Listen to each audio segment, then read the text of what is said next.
From Kansas State University, this is Agriculture Today. Eric Atkinson here, and here's what's ahead.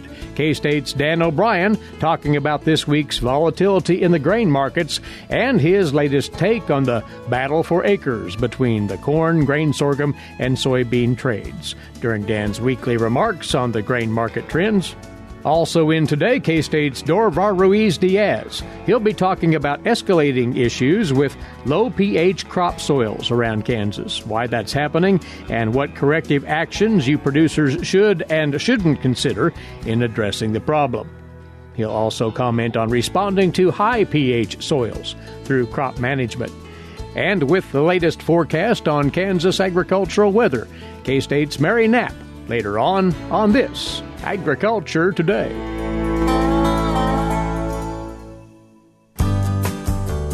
Kansas farmers and ranchers are helping feed your family in the world. The largest contributor to the Kansas economy is beef cattle. How do you get that juicy steak on your plate? In order for you to enjoy your tasty meal, it requires the hard work of the producers, marketers, advertisers, processors, inspectors, transporters, packers, and consumers. So thank all these people and sit back, relax, and enjoy your tasty meal.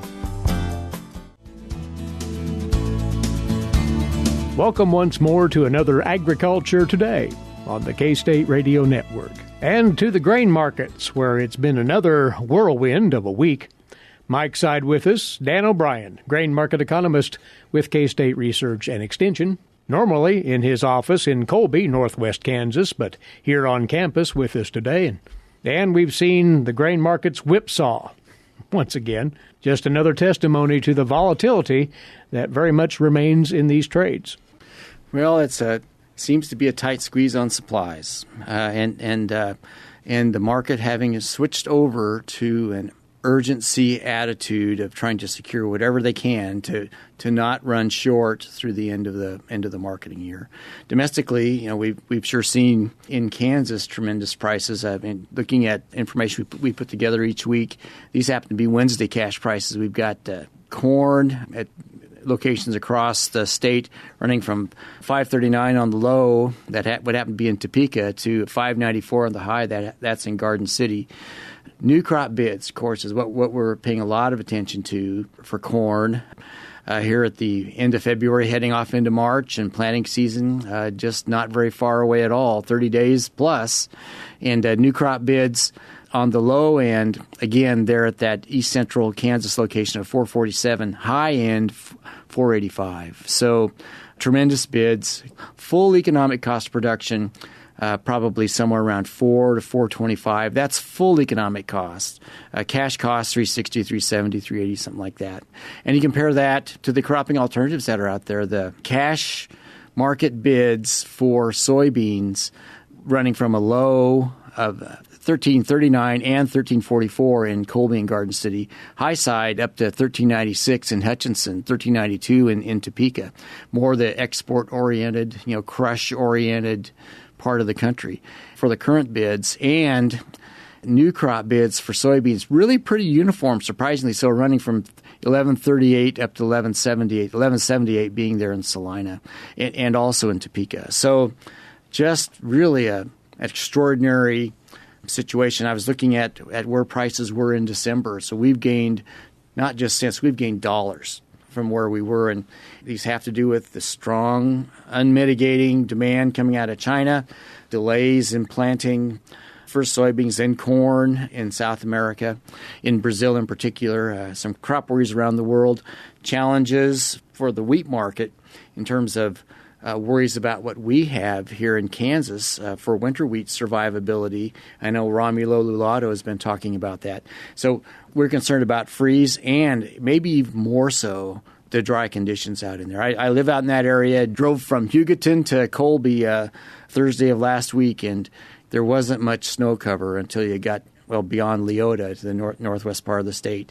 It just looked like some fields hadn't developed very well coming out of the fall. So we have our worries with regard to that. And, of course, it's well known that in the Black Sea region, one of perhaps our primary export competitor, leader in the world now for exports, they've been rationing their export numbers.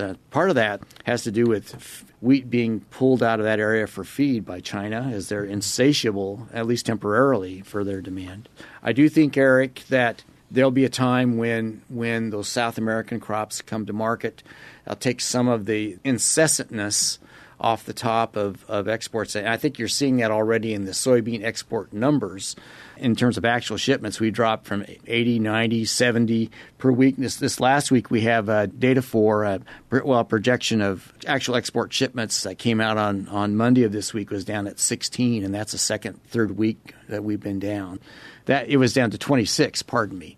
Now, we only need 14 million bushels per week to get to the USDA's projection, but without that incessant, that's my favorite word today, that ongoing news in the market that somebody else bought, that it keeps coming and driving things, and you've got what you have in terms of a little bit of a slowdown there. We don't talk a lot about soybean crush much here, but that has been holding up pretty strong as well. We're at the place now where on the U.S. soybean supply-demand balance sheet that we're below 200 million bushels. We're below 150 on our projections. And as we get to the end of this marketing year, you don't have much space to really pull one from the other.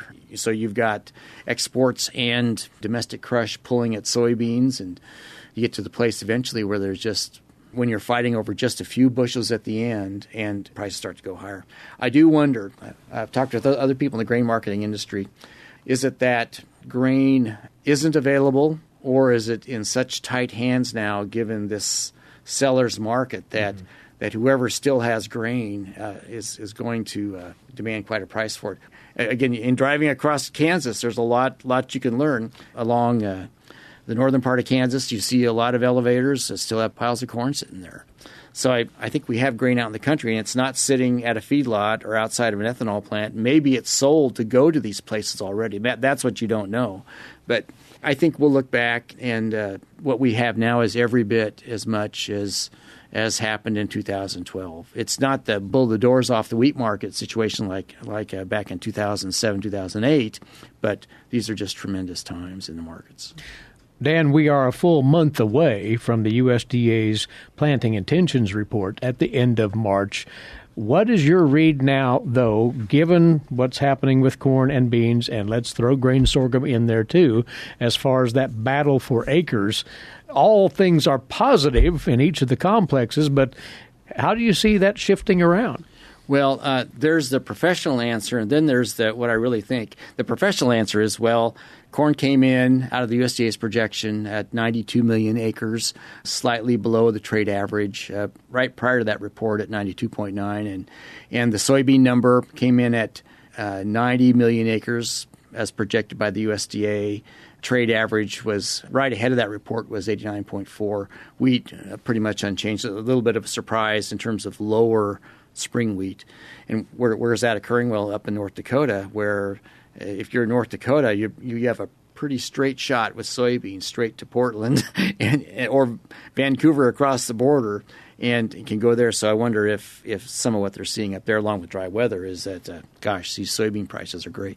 So that's my professional response. My other response is I remember surveys done just a few days ahead of that showed corn up to about 92 million and soybeans up a lot less than is talked about here, more like 84, 85. So I'm basically confused. You're not alone. Well, those other surveys were farmer surveys. There's a Farm Futures survey. There's some others right ahead of this. So when the farmer surveys say more corn and less soybeans, but the USDA numbers were not survey numbers. That number will be as of March 1st and will be reported at the end of March. So those swings in acres are a big thing. The other thing that if there's anything that's probably of most consternation to people that are looking at this is that the USDA in their projection, as I recall for corn, I think they came in with a projection of 179 bushels per acre. And some of the best we've seen in the past is about 176 or so. So that's a trend line shot. The average of the last 5 years, and I figured that with highs and lows all together, is 173. So if you plug in 179, you get 15.15 billion bushels. If you plug in the average of the last year, high and low, which may be accounting for some of the dryness that we have and issues that we're facing, then it makes a difference between a 15.1, 15.2 billion bushel corn crop and a 14.6, 14.7. But even with all that, kind of a heroic assumption on the corn yield number, and I'll probably have to eat those words at the end of the year, it will be 180 probably. But even with that strong assumption, when you look at this pace of usage, we still only increased ending stocks projection by about 50 million bushels. So maybe in order to not start out and have a bull message coming out of that outlook report, maybe you had to go there to show that, hey, we're going sideways. To go sideways, off of what they projected, you about had to go with 178, 179 and a half to not show that, gosh, we're going below a billion bushels and prices are going sky high. And just briefly to finish up on this, there is seemingly a fair amount of buzz, more localized here in Kansas, about a wave of grain sorghum being planted because of very favorable prices out there, the projections of a potentially dry growing season in the state, and that's another dynamic that'll fit in, at least as we look at our local basis moving forward. Sorghum is kind of a Kansas story. And Kansas and Texas and Oklahoma, the USDA projected from 5.9 million acres planted up to 7.2, a 22% increase. The thing that you and I would wonder about is, if we have winter wheat survivability issues in the spring, and we have failed wheat to some degree, where do we go in that part of the state? Well, grain sorghum, drought-tolerant corn, both those have a place to where they could see their acres increase beyond what has been projected right now if we have failed wheat acres. We're certainly not planning on that happening. We hope there's tremendous rains, to get the wheat crop up and going. But if not, then even these numbers here that the USDA has projected of 22% increase could be low. Dan, as always, thanks for your insight, and next Friday we'll get together once again. Thanks, Eric. Take care.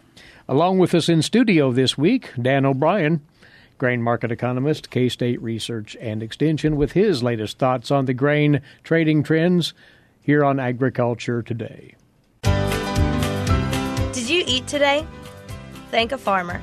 A way to get more involved in agriculture is through 4-H and FFA. Through 4-H and FFA, we have been given multiple opportunities to grow as leaders and learn more about agriculture. You can learn skills related to jobs, public speaking skills, and you get the opportunity to travel around the country and meet new people.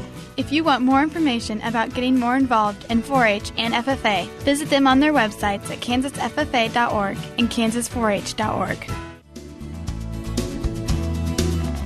Welcome back. This is Agriculture Today. As we visit ahead of a growing season about crop fertility matters, we focus on the mainstays, of course, nitrogen, phosphorus, potassium, etc. One of those conditions that we probably still need to pay more attention to, though, is the pH level in our crop soils. That contention from our guest, Dorivar Ruiz-Diaz. He's a crop nutrient specialist with K-State Research and Extension.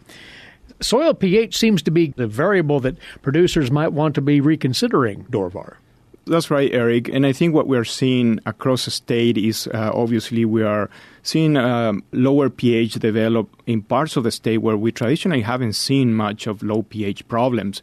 We do have some areas in the state like South Central Kansas and parts of Eastern Kansas where we are used to seeing low pH and we treat it properly. But then as we go central and even Western Kansas, we start to see some lower pH also develops. A lot of this is process that happen after multiple years.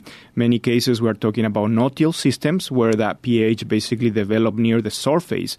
One of the big contributors of acidity is fertilizer.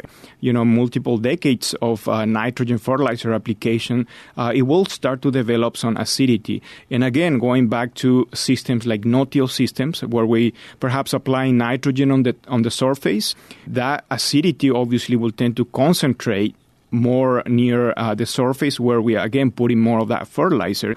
One thing I want to also mention and emphasize about pH is that we have to understand how we basically measure and what really means when we talk about pH. Mm-hmm. And pH is basically a way of measuring acidity in the soil, but it's a logarithmic scale, which means a 1 unit change in pH, that's basically tenfold change in acidity. So sometimes, we're looking at changes from 6.0 to 5.7, for example. That's basically double the acidity. That danger zone of low pH, it's not very wide. It doesn't take much of a drop in that pH level or a hike in that acidity to lead to crop problems.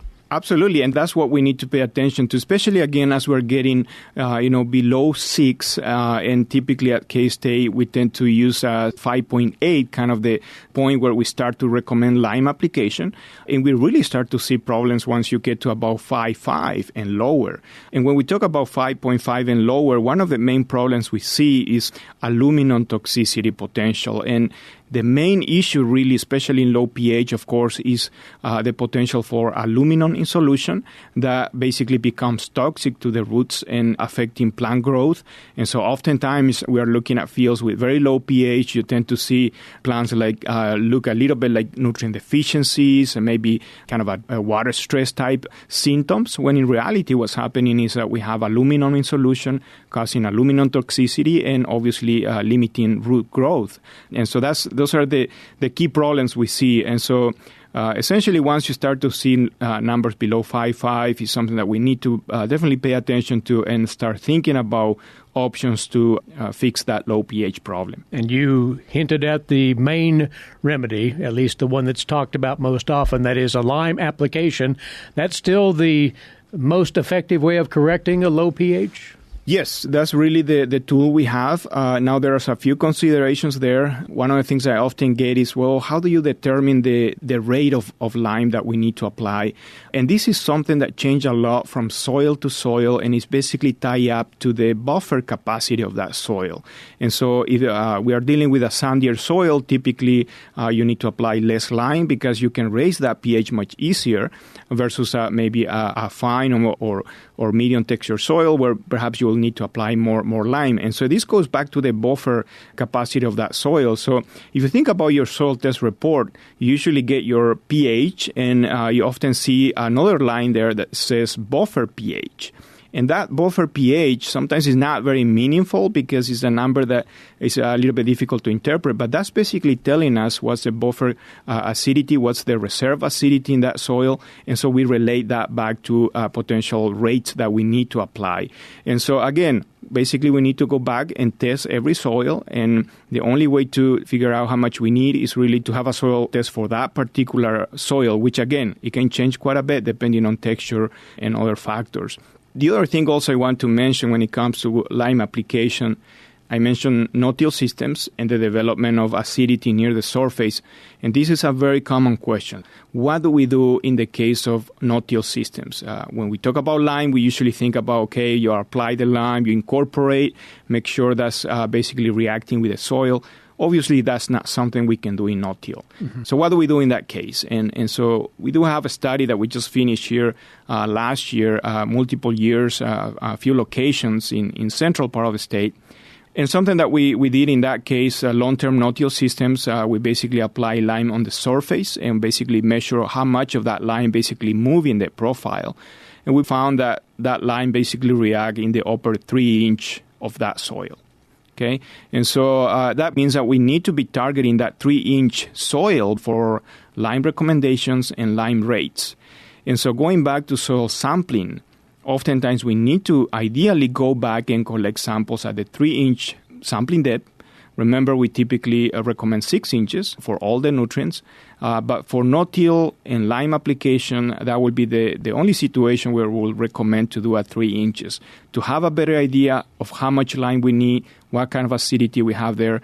Because, again, at the end of the day, that's going to be really the layer of soil where we're going to be basically affecting with that lime application.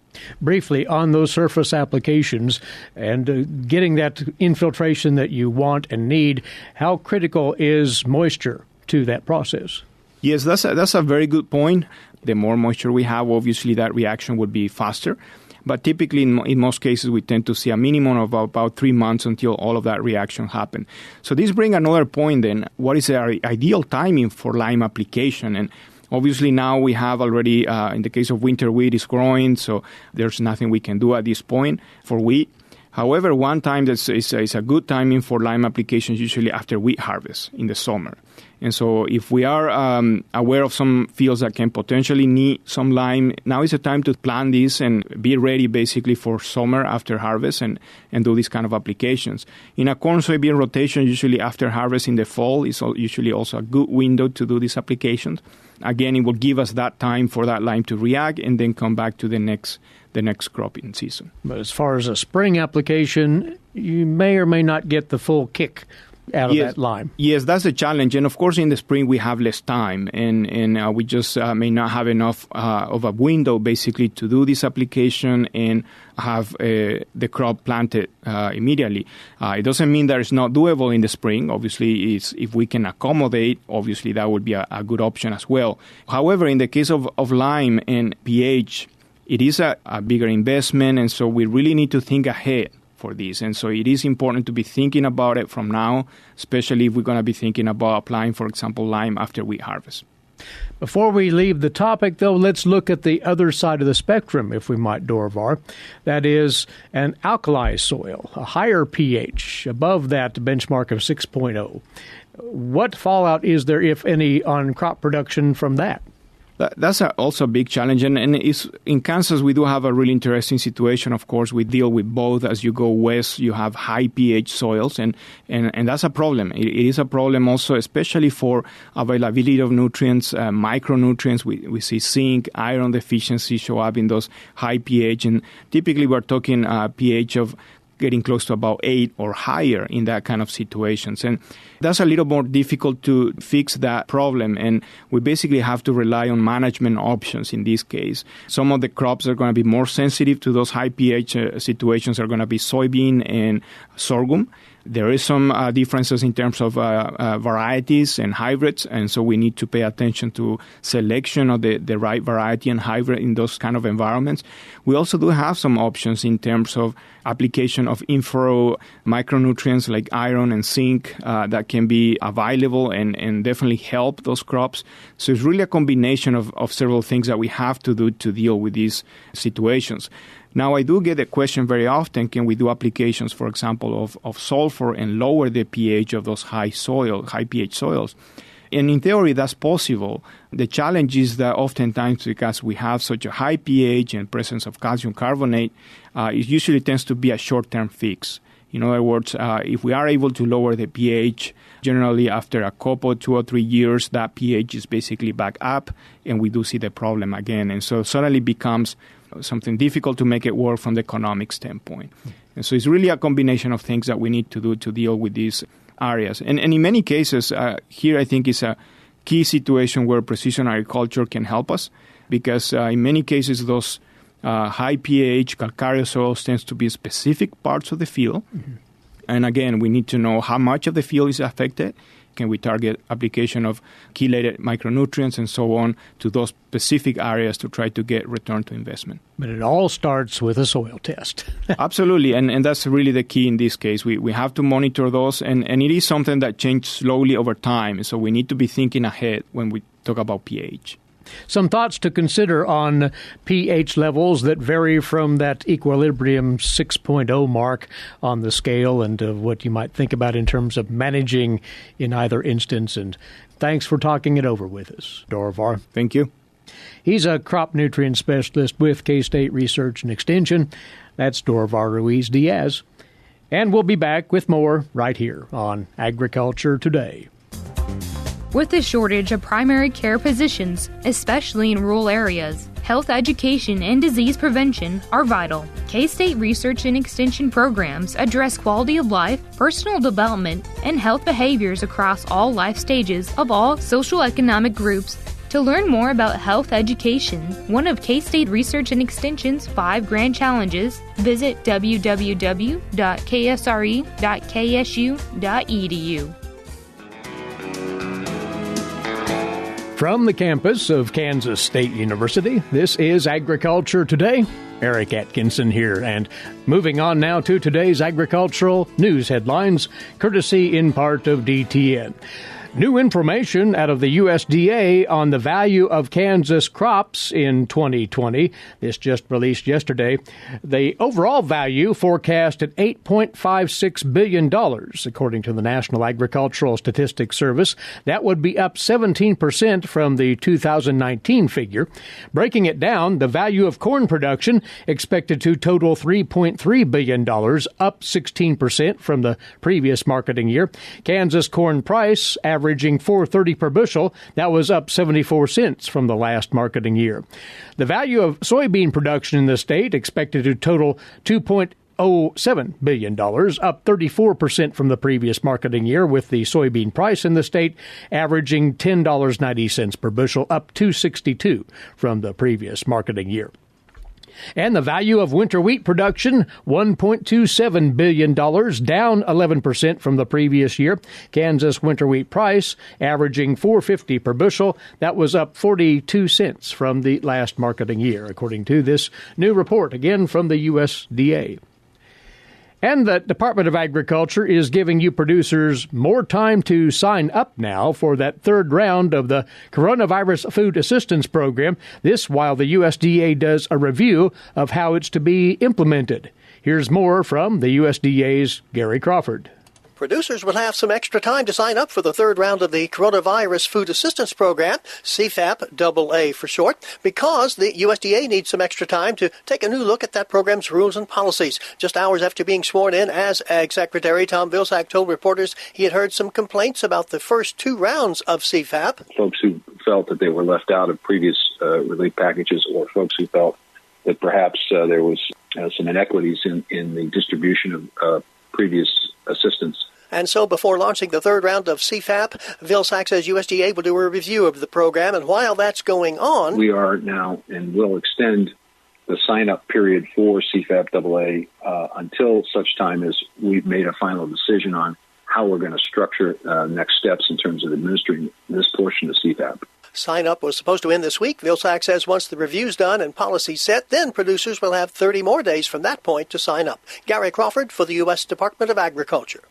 Agricultural trade barriers were frequent areas of discussion, with U.S. senators asking Catherine Tide yesterday about how the Biden administration would expand trade markets if Tai is confirmed as U.S. trade ambassador.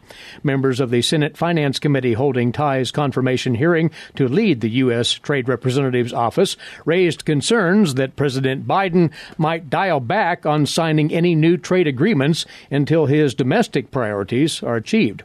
Tai's hearing comes as trade deals and negotiations reached under the Trump administration have set the table for record agricultural exports in fiscal year 21, the USDA forecasting those at $157 billion. The higher trade sales driven heavily by a boost in sales to China, projected at $31.5 billion in sales for fiscal 21. When it comes to China, Tai said the U.S. has to commit to work with other trade partners while working with China as well. Tai was also asked about the billions in tariffs placed on other countries, especially China, by the Trump administration. Tai did not dismiss the value of using tariffs to address trade challenges. She said that tariffs are a legitimate tool in the trade toolbox. Those in her words. Now, having previously been the chief enforcer at U.S. Trade Representative on China's unfair trade practices, Tai said there must be a strategic and coherent plan for holding China accountable to its promises and effectively competing with its model of state-directed economics, and backed by Biden's call to build a united front of U.S. allies when dealing with China. Next up for you, this week's edition of the Kansas Wheat Scoop. And with that, as always, is Marcia Boswell. Marcia? How cold is too cold for winter wheat? As frigid Arctic air descended into Kansas 2 weeks ago, that question, along with single-digit temperatures and below-zero wind chills, made Kansas farmers shiver. The answer depends on plant development before the freeze and environmental factors during the event. According to Romulo Lulato, a wheat production specialist with K-State Research and Extension, this year is a tale of two crops that had the potential to handle the freeze quite differently. Early planted fields, which often have too much biomass heading into a freeze, actually had developed cold hardiness and have the best yield potential for this year's harvest thus far. In contrast, the late planted crops suffered from a lack of moisture in the fall, and did not have sufficient plant development to withstand the extreme cold. Overall, this plant development, combined with specific environmental factors, is going to dictate the extent of damage from the freeze. Air temperature and snow are just two of the environmental factors that affect the extent of winter kill damage. A well-tillered wheat field is better equipped to handle extreme cold, but a less developed crop is more sensitive to air temperature and cannot withstand as cold of temperatures. The more telling temperature measurement, however, is under the soil surface. Soil temperatures in the single digits can cause winter kill, which did happen in various locations around the state. A recent K-State Agronomy e-update said while average soil temperatures in the February 10th through the 27th period were usually above 20 degrees Fahrenheit, the lowest soil temperatures dropped to 5 to 14 degrees Fahrenheit. Soil temperatures in the low teens or single digits occurred mostly in northwest Kansas, but were also present in parts of southwest and central Kansas. Not all hope was lost. Soil moisture content and snow cover help buffer low air temperatures. Dry conditions and dry, lightweight snow do dampen this buffering effect. However, while wheat fields in central Kansas received practically no snow, many areas in the growing region received 1 to 2 inches, with the furthermost northern and southern borders receiving up to 4 inches. One less chilly weather factor was that the regions that received the most snow had the lowest minimal soil temperature, meaning the most vulnerable wheat theoretically had more protection from the extreme cold. Lolato said usually 1 to 2 inches of snow is the minimal amount that will provide a good buffer against cold temperatures, but it got so cold that this effect may not have been sufficient. No one knows the immediate impact of this cold weather. The potential for winter kill in the Kansas wheat crop, especially fields that emerged late, is a cold, hard truth. Farmers will need to monitor the crop as spring development starts and wheat fields green up. Winter kill may be immediately apparent, or injured wheat may green up and then regress. When spring development starts, farmers should check for new leaf growth and evaluate the health of the crown. For Kansas Wheat, I'm Marcia Boswell. Thanks, Marcia. Well, at least it has warmed up since we last talked Kansas agricultural weather with K-State's Mary Knapp. She's in next with the very latest forecast. You are tuned to Agriculture Today.